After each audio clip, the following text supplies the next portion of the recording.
सत श्री अकाल। तुसी वेख रहे हो PTC न्यूज़। मैं अरुण उनियाल ते अज तुहानू सफर ते लेके चलदा सफर सुरंगा दा।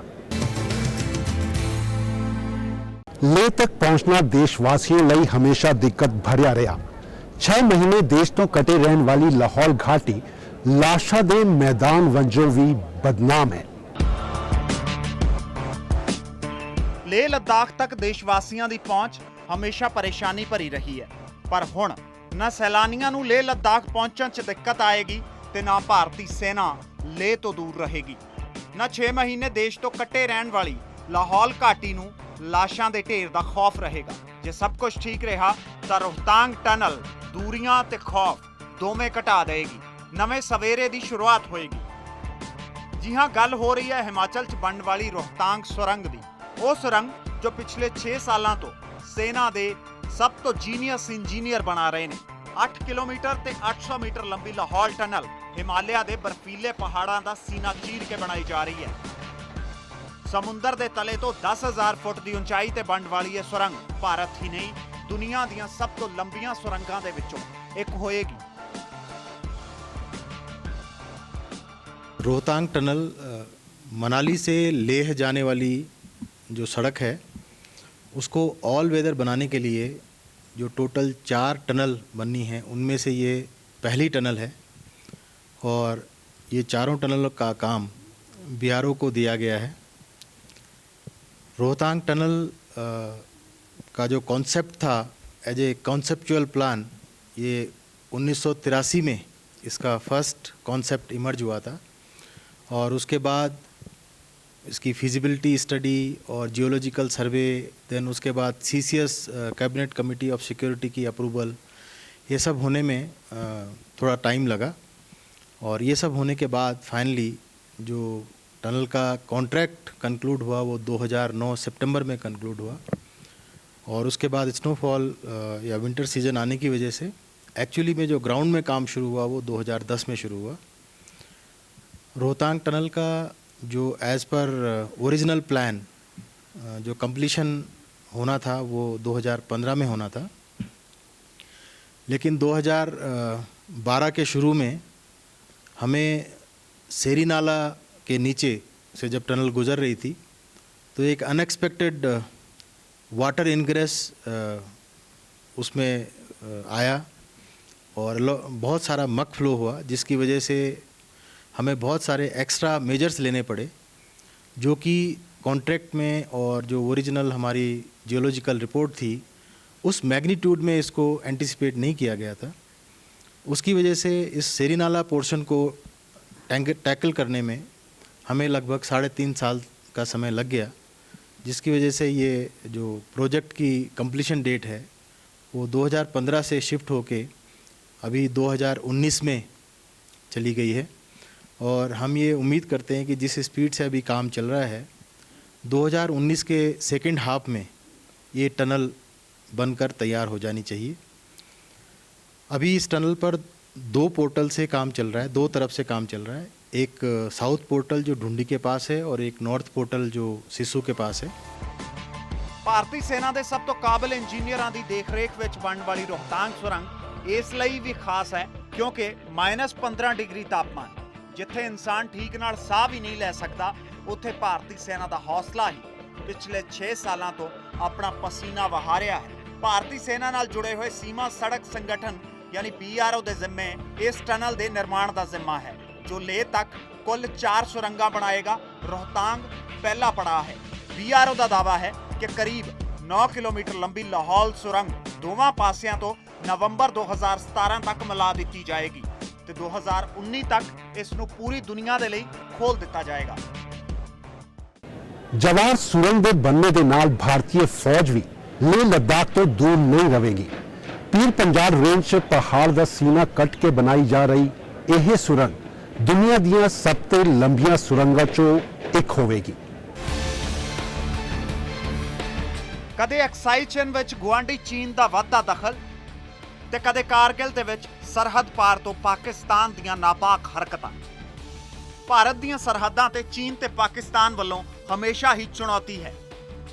ਇਹੀ ਕਾਰਨ ਹੈ ਕਿ ਪਾਕਿਸਤਾਨ ਤੇ ਚੀਨ ਦੇ ਨਾਲ ਲੱਗਦੀਆਂ ਸਰਹੱਦਾਂ ਨੂੰ ਸੁਰੱਖਿਅਤ ਰੱਖਣ ਲਈ ਜੋ ਚੁਣੌਤੀ ਦੇਸ਼ ਦੇ ਸਾਹਮਣੇ ਹੈ ਉਸ ਨੂੰ ਫੌਜ ਵੀ ਸਮਝਦੀ ਹੈ। ਕਾਰਗਿਲ ਯੁੱਧ ਸਭ ਨੂੰ ਯਾਦ ਹੀ ਹੋਏਗਾ। ਇੱਕ ਪਾਸੇ ਭਾਰਤ ਪਾਕਿਸਤਾਨ ਨਾਲ ਦੋਸਤੀ ਦਾ ਹੱਥ ਵਧਾ ਰਿਹਾ ਸੀ ਤਾਂ ਦੂਜੇ ਪਾਸੇ ਪਾਕਿਸਤਾਨ ਸਰਹੱਦ ਪਾਰੋਂ ਘੁਸਪੈਠੀਆਂ ਨੂੰ ਭੇਜ ਕੇ ਪਿੱਠ ਦੇ ਵਿੱਚ ਛੁਰਾ ਮਾਰ ਰਿਹਾ ਸੀ। ਉਹ ਭਾਰਤੀ ਸੈਨਾ ਦਾ ਹੌਸਲਾ ਹੀ ਸੀ ਜਿਸ ਨੇ ਆਪਰੇਸ਼ਨ ਵਿਜੇ ਤਹਿਤ ਕਾਰਗਿਲ ਦੇ ਬਰਫੀਲੇ ਪਹਾੜਾਂ ਵਿੱਚ ਅਸਲਾ ਤੇ ਰਸਦ ਨਾਲ ਜੂਝਦੇ ਸੈਨਿਕਾਂ ਨੂੰ ਦੁਸ਼ਵਾਰੀਆਂ ਦੇ ਬਾਵਜੂਦ ਕਿਸੇ ਚੀਜ਼ ਦੀ ਕਮੀ ਨਾ ਆਉਣ ਦਿੱਤੀ। ਇਸੇ ਦੇ ਕਾਰਨ ਪਾਕਿਸਤਾਨ ਨੂੰ ਮੂੰਹ ਤੋੜ ਜਵਾਬ ਦਿੱਤਾ ਗਿਆ। ਪਾਕਿਸਤਾਨ ਨੇ ਬੇਸ਼ੱਕ ਆਪਣੇ ਕੁਝ ਬਹਿਰੂਪੀਆਂ ਨੂੰ ਭਾਰਤੀ ਚੋਟੀਆਂ ਤੇ ਕਬਜ਼ਾ ਕਰਨ ਦੇ ਲਈ ਭੇਜਿਆ, ਪਰ ਭਾਰਤੀ ਸੈਨਾ ਨੇ ਆਰ-ਪਾਰ ਦੀ ਲੜਾਈ 'ਚ ਕਾਰਗਿਲ ਯੁੱਧ ਫਤਿਹ ਕੀਤਾ। ਪਾਕਿਸਤਾਨ ਨੂੰ ਮੂੰਹ ਦਿਖਾਣੀ ਪਈ, ਪਰ ਇਸੇ ਕਾਰਗਿਲ ਆਪਰੇਸ਼ਨ ਦੌਰਾਨ ਦੇਸ਼ ਤੇ ਸੈਨਾ ਨੂੰ ਇੱਕ ਸਬਕ ਮਿਲਿਆ। ਭਾਰੀ ਬਰਫ਼ਬਾਰੀ ਦੌਰਾਨ ਕਸ਼ਮੀਰ ਰਾਹੀਂ ਸਰਹੱਦਾਂ ਤੱਕ ਪਹੁੰਚਣਾ ਮੁਸ਼ਕਿਲ ਹੋ ਸਕਦਾ ਹੈ। ਅਜਿਹੇ ਵਿੱਚ ਉਹਨਾਂ ਦਿਨਾਂ ਵਿੱਚ ਹੀ ਵਿਚਾਰ ਹੋਇਆ ਕਿਸੇ ਵਿਕਲਪਿਕ ਸੜਕ ਦਾ, ਜਿਸ ਨੂੰ ਫੌਜ ਅਤੇ ਦੇਸ਼ ਨੇ ਵੀ ਸ਼ਿੱਦਤ ਦੇ ਨਾਲ ਮਹਿਸੂਸ ਕੀਤਾ। ਇਸੇ ਦੇ ਕਾਰਨ ਕਸ਼ਮੀਰ ਘਾਟੀ 'ਚ ਕਰੀਬ 9.25 ਕਿਲੋਮੀਟਰ ਲੰਬੀ ਚੇਨਾਨੀ ਨਾਸ਼ਰੀ ਸੁਰੰਗ ਦੇ ਨਿਰਮਾਣ ਦੀ ਜ਼ਰੂਰਤ ਮਹਿਸੂਸ ਹੋਈ ਤਾਂ ਦੂਜੇ ਪਾਸੇ ਰੋਹਤਾਂਗ ਸੁਰੰਗ ਦੀ। ਅਜੇ ਤੱਕ ਲੇਹ, ਸ਼੍ਰੀਨਗਰ ਤੇ ਮਨਾਲੀ ਤੋਂ ਦੋ ਰਾਸਤੇ ਨੇ ਜੋ ਨਵੰਬਰ ਦੇ ਵਿੱਚ ਬਰਫ਼ਬਾਰੀ ਤੋਂ ਬਾਅਦ ਬੰਦ ਹੋ ਜਾਂਦੇ ਨੇ। ਅਜਿਹੇ ਵਿੱਚ ਰੋਹਤਾਂਗ ਟਨਲ ਬਣ ਜਾਣ ਦੇ ਬਾਅਦ ਲੇਹ ਤੱਕ ਸੈਲਾਨੀਆਂ ਦਾ ਪਹੁੰਚਣਾ, ਦੇਸ਼ ਵਾਸੀਆਂ ਦਾ ਪਹੁੰਚਣਾ ਤੇ ਭਾਰਤੀ ਫੌਜ ਨੂੰ ਪਹੁੰਚਣਾ ਬੇਹੱਦ ਆਸਾਨ ਹੋ ਜਾਏਗਾ। ਸੁਰੰਗ ਦੇ ਬਣਨ ਤੋਂ ਬਾਅਦ ਲੱਦਾਖ ਨਾਲ ਲੱਗੀ ਹੋਈ ਅੰਤਰਰਾਸ਼ਟਰੀ ਸੀਮਾ ਤੇ ਭਾਰਤੀ ਫੌਜ ਦੀ ਆਵਾਜਾਈ ਪੂਰੇ ਸਾਲ ਆਸਾਨੀ ਨਾਲ ਹੁੰਦੀ ਰਹੇਗੀ। ਰੋਹਤਾਂਗ ਘਾਟੀ ਦੇ ਕਾਰਨ ਅਜੇ ਮਨਾਲੀ ਲੇਹ ਮਾਰਗ ਸਾਲ ਵਿੱਚੋਂ 6 ਮਹੀਨੇ ਬੰਦ ਰਹਿੰਦਾ ਹੈ। ਇਸ ਤੋਂ ਇਲਾਵਾ ਲਾਹੌਲ ਤੇ ਪਾਂਗੀ ਕਿਲਾੜ ਖੇਤਰ ਵੀ ਪੂਰਾ ਸਾਲ ਦੇਸ਼ ਦੇ ਬਾਕੀ ਖੇਤਰਾਂ ਨਾਲ ਜੁੜੇ ਰਹਿਣਗੇ। रोहतांग टनल का जो टेक ऑफ पॉइंट है ये पलचान से है और ये मनाली सरचू रोड पे पलचान से इसका टेक ऑफ पॉइंट होता है। तो पलचान से जहाँ साउथ पोर्टल है जो मनाली की तरफ है वहाँ पे करीब 14.84 किलोमीटर की ये अप्रोच रोड है।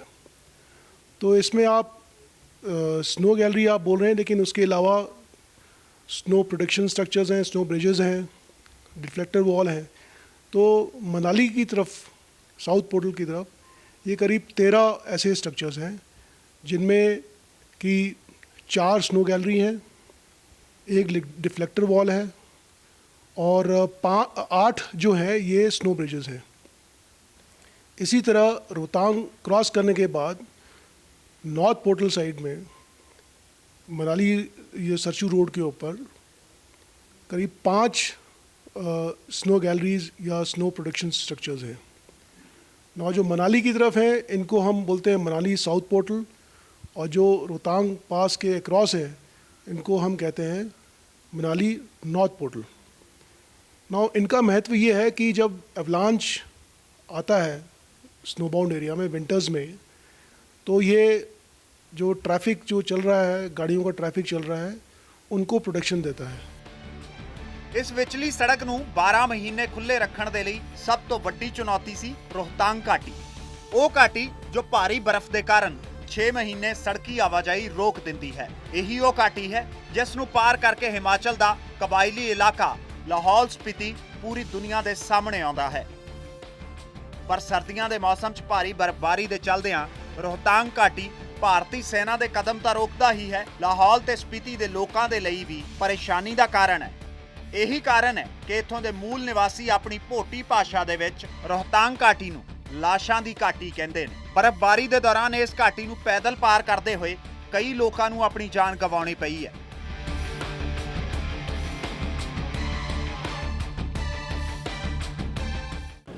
ਹਲੇ ਵਕਤ ਹੈ ਇੱਕ ਛੋਟੇ ਜਿਹੇ ਬ੍ਰੇਕ ਦਾ। ਮਿਲਦੇ ਹਾਂ ਬ੍ਰੇਕ ਦੇ ਬਾਅਦ। ਜਾਰੀ ਹੈ ਸਫ਼ਰ ਸੁਰੰਗਾਂ ਦਾ।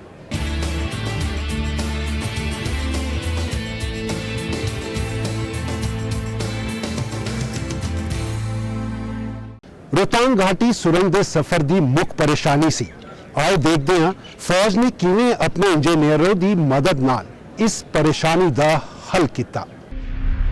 8 किलोमीटर 800 मीटर लंबी सुरंग, समुंदर दे तले तो 10,000 फुट दी उचाई, सर्दियां दा तापमान -30 डिग्री तो -20 डिग्री तक। ਰੋਹਤਾਂਗ ਟਨਲ ਦੀਆਂ ਦੁਸ਼ਵਾਰੀਆਂ ਤੇ ਪਹਾੜ ਦਾ ਸੀਨਾ ਚੀਰ ਕੇ ਬਣਾਉਣੀ ਸੁਰੰਗ ਕਿੰਨੀ ਔਖੀ ਹੈ, ਇਸ ਨੂੰ ਇਹਨਾਂ ਗੱਲਾਂ ਤੋਂ ਸਮਝਿਆ ਜਾ ਸਕਦਾ ਹੈ। BRO ਖੁਦ ਮੰਨਦੀ ਹੈ ਕਿ ਹਿਮਾਲਿਆ ਦੇ ਨਵੇਂ ਪਹਾੜਾਂ ਦੇ ਵਿੱਚ ਇਸ ਤਰ੍ਹਾਂ ਦੀ ਸੁਰੰਗ ਦਾ ਨਿਰਮਾਣ ਪਹਿਲਾਂ ਕਦੇ ਨਹੀਂ ਹੋਇਆ।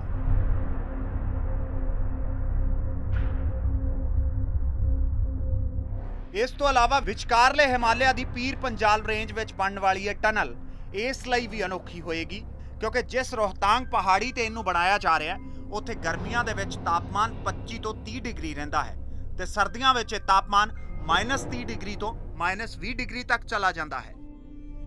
ਜਾਨੀ ਹਿਮਾਲਿਆ ਦੇ ਇਹਨਾਂ ਪਹਾੜਾਂ ਨੂੰ ਕੱਟਣ ਦਾ ਦੇਸ਼ ਦਾ ਵੀ ਇਹ ਪਹਿਲਾ ਤਜਰਬਾ ਹੈ ਤੇ ਦੁਨੀਆ ਦੇ ਲਈ ਵੀ। ਇਸੇ ਲਿਹਾਜ਼ ਨਾਲ ਰੋਹਤਾਂਗ ਦੀ ਇਹ ਸੁਰੰਗ ਆਪਣੇ ਆਪ 'ਚ ਅਨੋਖੀ ਤੇ ਪਹਿਲੀ ਹੋਏਗੀ। ਸੁਰੰਗ ਵੀ ਉਦੋਂ ਬਣਾਈ ਜਾ ਰਹੀ ਹੈ ਜਦੋਂ ਤਾਪਮਾਨ -30 ਡਿਗਰੀ ਤੋਂ -20 ਡਿਗਰੀ ਤੱਕ ਚਲਾ ਜਾਂਦਾ ਹੈ ਤੇ ਕੁਦਰਤ ਕੰਮ ਕਰਨ ਦੀ इजाजत भी सिर्फ 6 महीने दिंदी है। पीर पंजाल रेंजेस में और हिमालयन माउंटेन रेंजेस में क्योंकि ये यंग माउंटेन्स हैं, इनका रॉक स्ट्राटा वीक है, तो इसमें ये टनल बनाना ये एक बड़ा ही चैलेंजिंग काम है।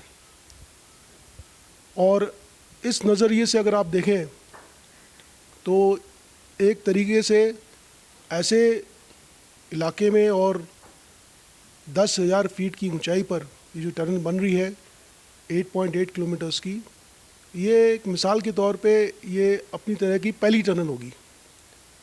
और भारत में और मेरे ख्याल से दूसरी कंट्रीज़ में भी इस हाइट पे इस यंग माउंटेन्स में, हिमालयन रेंजेस में, जिसमें काम करना बहुत ही चैलेंजिंग है, ये अपनी तरह की एक पहली टनल होगी।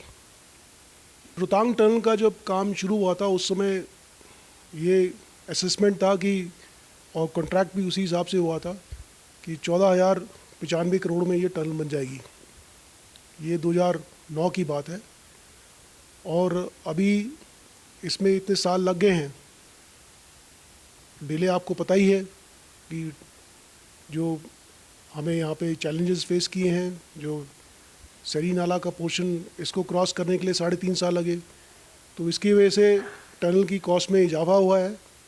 और अभी जो एस्टिमेटेड कॉस्ट है इसकी वो 4,083 करोड़ की है और ये एक्सपेक्टेड है कि विद इन दिस कॉस्ट ये टनल बन जाएगी। ये रोहतांग टनल में जो मेन टनल है वो तो ट्रैफिक के लिए, वो 2 वे ट्रैफिक के लिए 8 मीटर का इसका रोडवे है।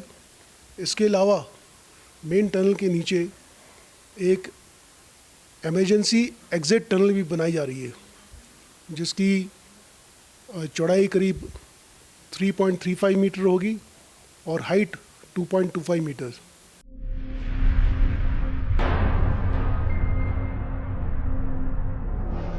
BRO ਨਾਲ ਜੁੜੇ ਹੋਏ ਸਾਡੇ ਫੌਜ ਦੇ ਜਵਾਨਾਂ ਦਾ ਹੀ ਹੌਸਲਾ ਹੈ ਕਿ ਬਰਫ਼ਬਾਰੀ ਦੀਆਂ ਦੁਸ਼ਵਾਰੀਆਂ ਤੇ ਸ਼ਰੀਰ ਜਮਾ ਦੇਣ ਵਾਲੀ ਠੰਡ ਦੇ ਬਾਵਜੂਦ ਰੋਹਤਾਂਗ ਸੁਰੰਗ ਦਾ ਨਿਰਮਾਣ ਪੂਰੇ ਜ਼ੋਰ ਸ਼ੋਰ ਨਾਲ ਚੱਲ ਰਿਹਾ ਹੈ। ਹੁਣ ਸਿਰਫ 3 ਕਿਲੋਮੀਟਰ ਦਾ ਰਸਤਾ ਹੀ ਬਚਿਆ ਹੈ। BRO ਦੇ ਸਾਹਮਣੇ ਇਸ ਟਨਲ ਦੇ ਨਿਰਮਾਣ 'ਚ ਸਭ ਤੋਂ ਵੱਡੀ ਚੁਣੌਤੀ ਉਦੋਂ ਆਈ ਜਦੋਂ ਸੁਰੰਗ ਦੇ ਅੰਦਰ ਸੇਰੀ ਨਾਲੇ ਨੂੰ ਪਾਰ ਕਰਨਾ ਪਿਆ। ਸੇਰੀ ਨਾਲੇ ਦਾ ਵਹਾਅ ਵੀ ਅਜਿਹਾ ਸੀ, ਸੁਰੰਗ ਨੂੰ ਖੋਦਦੇ ਹੋਏ 13 ਵਾਰ ਢਾਂਚਾ ਅੰਦਰ ਡਿੱਗ ਗਿਆ ਤੇ ਮਲਬਾ ਜਮਾ ਹੋਇਆ। रोहतांग सुरंग करीब 9 किलोमीटर लंबी है पर 6 महीने ही इत्थे कम हो सकता सी। इस परेशानी दे विच किवें BRO ने इस सुरंग दी सफलता दी कहानी घड़ी, आओ वेखदे हां। करीब 3 साल BRO ਸੇਰੀ ਨਾਲੇ ਦੀ ਸਮੱਸਿਆ ਨਾਲ ਜੂਝਿਆ। ਹਾਲਾਂਕਿ BRO ਦੀਆਂ ਚੁਣੌਤੀਆਂ ਨਹੀਂ ਘਟੀਆਂ ਪਰ BRO ਨੇ ਸੇਰੀ ਨਾਲੇ ਨੂੰ ਪਾਰ ਕਰਕੇ ਵੱਡੀ ਸਫਲਤਾ ਜ਼ਰੂਰ ਹਾਸਲ ਕਰ ਲਈ। ਹੁਣ ਤੱਕ ਕਰੀਬ 7 ਕਿਲੋਮੀਟਰ ਸੁਰੰਗ ਦੀ ਖੁਦਾਈ ਦਾ ਕੰਮ ਪੂਰਾ ਕਰ ਲਿਆ ਗਿਆ ਹੈ। ਸੇਰੀ ਨਾਲੇ ਨੇ 1458 ਕਰੋੜ ਦੀ ਇਸ ਯੋਜਨਾ ਦਾ ਬਜਟ 4000 ਕਰੋੜ ਤੋਂ ਉੱਪਰ ਪਹੁੰਚਾ ਦਿੱਤਾ ਹੈ ਤੇ ਸੁਰੰਗ ਦਾ ਨਿਰਮਾਣ ਜੋ 2015 ਦੇ ਵਿੱਚ ਪੂਰਾ ਹੋਣਾ ਸੀ 2019 ਤੱਕ ਪਹੁੰਚ ਗਿਆ ਹੈ। ਇਸ ਰੋਹਤਾਂਗ ਟਨਲ ਦਾ ਨਿਰਮਾਣ ਗਲੇਸ਼ੀਅਰ ਪੁਆਇੰਟ ਤੋਂ ਹੋ ਕੇ ਗੁਜ਼ਰਦਾ ਹੈ ਤੇ ਦੂਜਾ ਸੁਰੰਗ ਹੀ ਨਹੀਂ, ਸੁਰੰਗ ਦੇ ਮੁਹਾਨਿਆਂ ਤੱਕ ਸਨੋ ਐਵਲਾਂਚ ਦੇ ਆਉਣ ਦੀਆਂ ਚੁਣੌਤੀਆਂ ਵੀ ਆਪਣੇ ਆਪ ਦੇ ਵਿੱਚ ਵੱਡੀਆਂ ਸੀ। ਕਈ ਸਾਲਾਂ ਦੀ ਮੱਥਾਪੱਚੀ ਤੋਂ ਬਾਅਦ ਰੋਹਤਾਂਗ ਟਨਲ ਦੇ ਸਾਊਥ ਪੋਰਟਲ ਯਾਨੀ ਧੁੰਦੀ ਤੇ ਨਾਰਥ ਪੋਰਟਲ ਯਾਨੀ ਸਿੱਸੂ ਦਾ ਮਿਲਾਨ ਹਾਰਸ ਸ਼ੂ ਦੇ ਆਕਾਰ ਵਿੱਚ ਤੈਅ ਕੀਤਾ ਗਿਆ। ਇੰਨਾ ਹੀ ਨਹੀਂ, ਨਾਰਥ ਪੋਰਟਲ ਤੋਂ ਪਲਚਾਨ ਪਿੰਡ ਤੱਕ ਧੁੰਦੀ ਤੱਕ ਦੇ 14 ਕਿਲੋਮੀਟਰ ਦੇ ਸਫ਼ਰ ਵਿੱਚ BRO ਨੂੰ 8 ਪੁਲ ਤੇ 13 ਸਨੋ ਐਵਲਾਂਚ ਸਾਈਟ ਦੇ ਨਾਲ ਨਿਪਟਣਾ ਪਿਆ। ਇੰਨਾ ਹੀ ਨਹੀਂ, ਸੁਰੰਗ ਦੇ ਅੰਦਰ ਕਰੀਬ 4 ਪੁਆਇੰਟ ਐਸੇ ਨੇ ਜਿੱਥੇ ਐਵਲਾਂਚ ਆਉਣ ਤੇ ਵੀ ਸੁਰੰਗ ਨੂੰ ਕੋਈ ਨੁਕਸਾਨ ਨਹੀਂ ਹੋਏਗਾ ਤੇ ਨਾ ਹੀ ਆਵਾਜਾਈ ਦੇ ਵਿੱਚ ਕੋਈ रुकावट पड़ेगी। दोनों तरफ से काफ़ी अच्छी प्रोग्रेस हुई है और आज की डेट में हमारे पास लगभग ब्रेक थ्रू के लिए 1.27 किलोमीटर बचा हुआ है। नॉर्थ पोर्टल में विंटर की वजह से अभी काम बंद हो गया है और सिर्फ साउथ पोर्टल से काम चल रहा है और हमें पूरी उम्मीद है कि जो टारगेट हमने रखा था जुलाई अगस्त 2017 का ब्रेक थ्रू करने के लिए, वो हम कठिन परिस्थितियों के बावजूद पूरा कर पाएंगे। अभी प्रेजेंटली जो हमारे चैलेंजेस आ रहे हैं रोहतांग टनल में वो ये है कि हम बहुत हाई ओवरबर्डन के नीचे से गुजर रहे हैं। ओवरबर्डन लगभग 1200 से 1400 मीटर के बीच में है और हमें बहुत वीक और डिसइंटीग्रेटेड रॉक मिल रही है, जिसकी वजह से डेली प्रोग्रेस थोड़ा कम मिल रही है जो हमने एंटिसिपेट की थी। लेकिन हम 24 आवर्स साइकिल में काम कर रहे हैं और दिन रात काम करके ये पूरी कोशिश कर रहे हैं कि जो हमारे टारगेट्स हैं 2017 के और 2019 के, उनको हम मीट कर सकें। और मैं ये बड़ी खुशी के साथ बताना चाहूँगा कि इस साल 2016 में हमारी जो टनल की प्रोग्रेस रही है, ओवरऑल प्रोग्रेस और अलग अलग एक्टिविटीज़ की प्रोग्रेस भी, वो जब से टनल में काम शुरू हुआ है 2009 से, तब से हर साल की जो सालाना प्रोग्रेस है उसमें सबसे ज़्यादा प्रोग्रेस हमने इस साल अचीव करी है।